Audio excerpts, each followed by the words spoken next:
We have Andy from Veterans for Peace. Come on, Andy.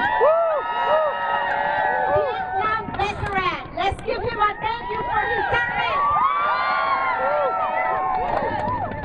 Thank you, Beatrice, and thank you all for coming here this evening.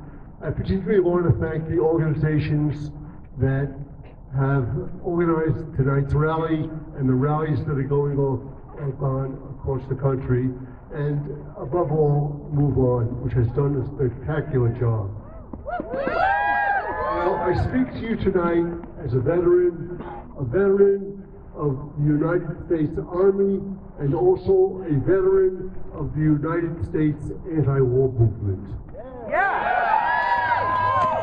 We live in a time of extreme danger to all humanity, with an absolute psychotic in the White House. We demand that the Commander-in-Chief stop his actions. We demand no war with Iran. We know that our President is doing his actions to distract from his dishonorable impeachment.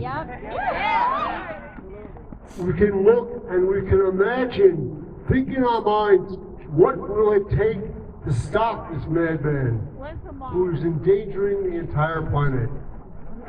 There is very little indication that the Republicans and the forces that put him in power are ready to stop him. There are some little indications, but not much evidence.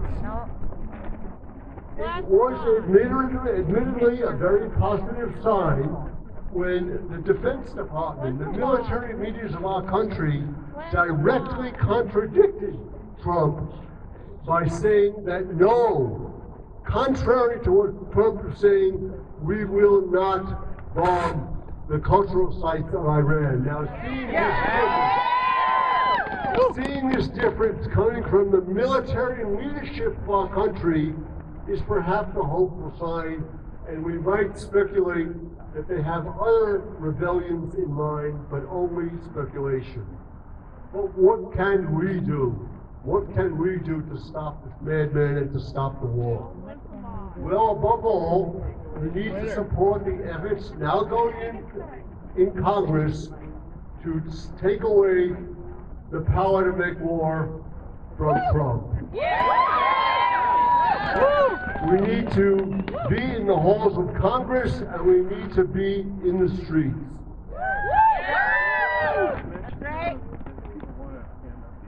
As we have seen in the past week, there is a tremendous outrage taking part in our country.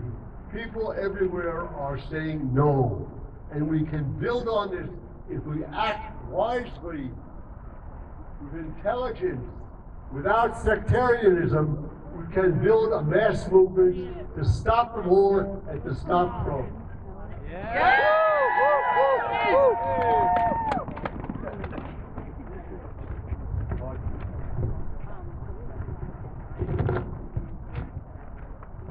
I can speak as an old timer. I can tell you this. During the Vietnam War, there was a continuous sense of frustration and a great deal of pessimism in the anti-war movement. Nothing we were doing seemed to stop the war. Nothing seemed to stop the violence. How wrong we were. It was only after the war, reading the memoirs of Kissinger, of Nixon, of Rumsfeld, and the others, that it was absolutely clear that the war makers were intimidated by the anti-war movement. They were intimidated by the demonstrations. It affected their daily lives, and it helped stop the war. We don't know now what it will take. We don't know now what impact we are having tonight and this week and in the weeks ahead. But I can tell you this, we are having an impact. We can stop this war, and we can stop this president. Okay, I have one final thought. We live in very interesting times.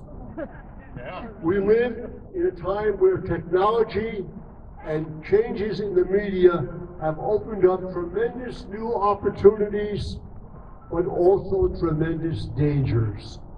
And one of the dangers that worries me the most is the danger of disinformation. The purpose of information, well, we need to recognize that disinformation and the dogma that it brings and the cynicism that it brings is a big threat to us, a big threat to the cause of peace.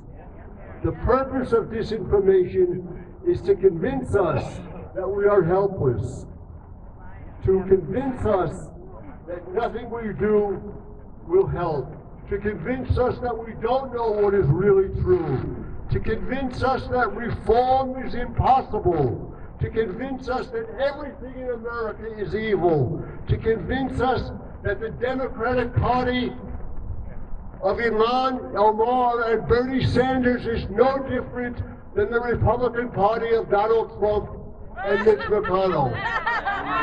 We don't buy that lie. And above all, it is to convince you that any tyrant, any vicious dictator who proclaims himself to stand up to U.S. imperialism cannot be criticized. I don't buy that, and you should not either. I understand that Trump is the #1 criminal in the world today. But that should not allow us to make heroes out of Assad, out of Soleimani, Gaddafi, and all the others. We need to stand with the Syrian people, with the Iraqi people, with the Iranian people for justice from the tyrants abroad and justice at home. Thank you.